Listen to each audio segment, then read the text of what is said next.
Welcome into my shop. Today I'm going to be talking about this DIY bowl sander that I created.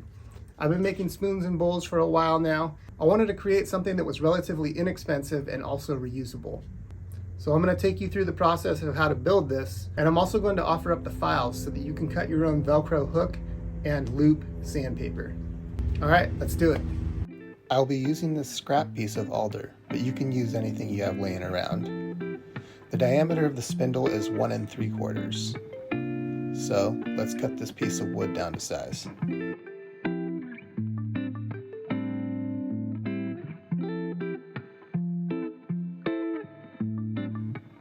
Alright, looks like we got 1 3/4 by 1 3/4. And I'm going to go ahead and make the height 2 inches and cut that on the miter saw.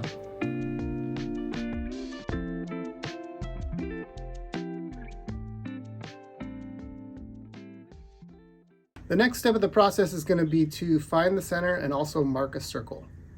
For that, you could use a compass or you could use these circle marking templates. I'm actually a big fan of these. They come in handy in more ways than you think. The center of 1 3/4 would be 7/8, so let's go ahead and mark that using a square. Now that we've found the center, you can go ahead and use the circle marking template to draw out the circle, or you could use a compass. Now, in this situation, I think the compass is a little too cumbersome, so I'm going to go ahead and opt for the circle marking template.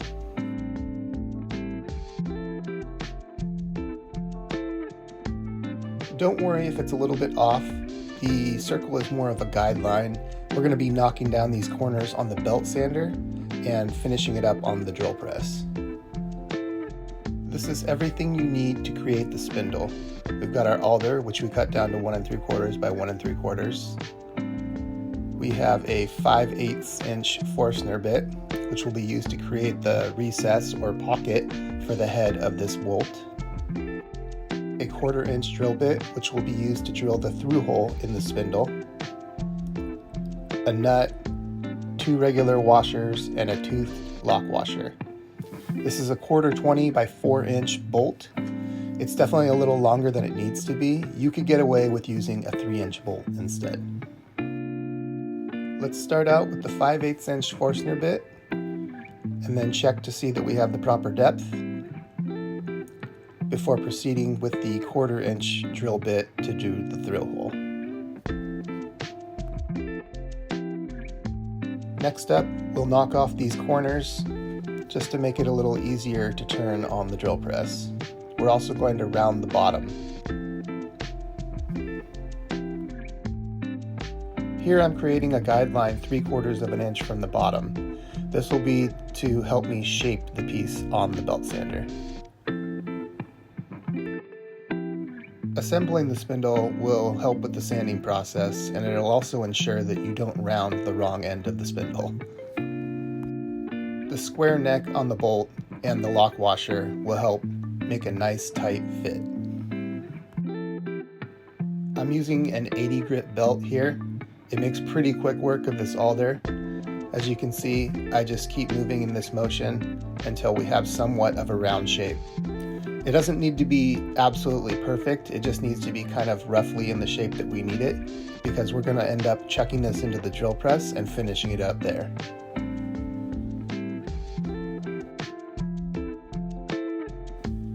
Next up, I'm going to use this wood putty to fill the rest of this recess.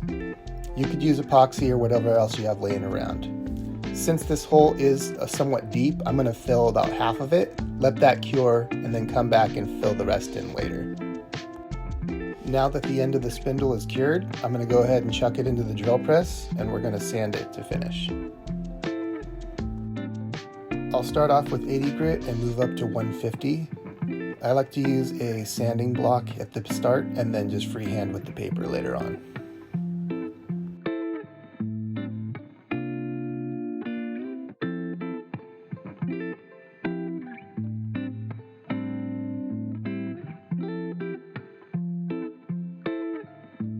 As you can see, it's all nice and smooth now.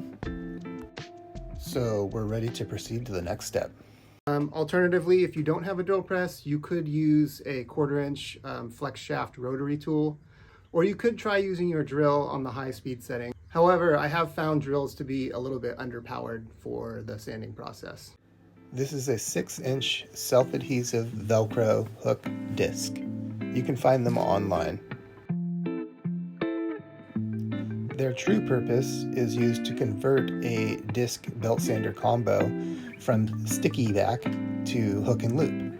I've converted mine here, as you can see. It really makes replacing the paper and changing grits so much easier. Alternatively, we'll be using it to put the Velcro hook onto the spindle. I'm going to be cutting mine with a laser, and I want the disc to be nice and flat, so I'm going to use this double-sided tape to stick it to a backer. Alternatively, you could cut this out by hand using my templates with an Xacto knife. This laser is pretty cool though. It has this nice homing feature which shows you where it's going to cut. It does get smoky, so make sure that you have a respirator and nice ventilation going on when you're doing this.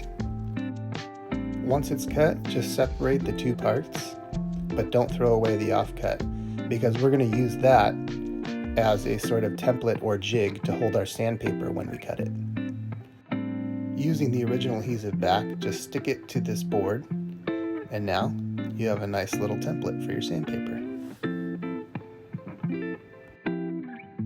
The next step will be to adhere the Velcro star, or flower if you will, to the spindle.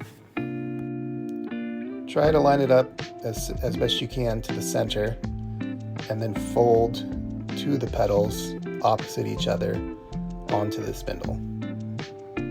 Then just proceed in order around until you reach the end.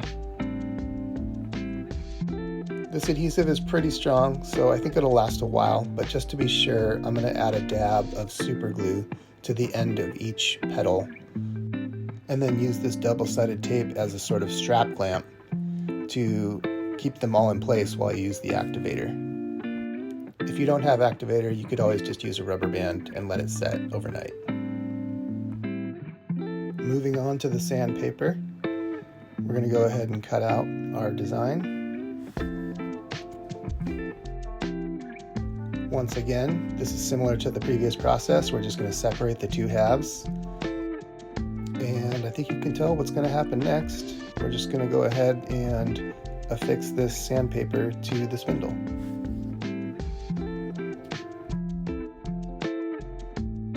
I would like to add one note, and that is that the drill press spins in a clockwise direction. So what I like to do is overlap each petal slightly on the leading edge. That way, none of them will have a tendency to want to catch on your workpiece. So just follow your way around until you reach the last petal, overlap that leading edge, and then kind of pick up the original one and scoot it over a little bit so that it overlaps.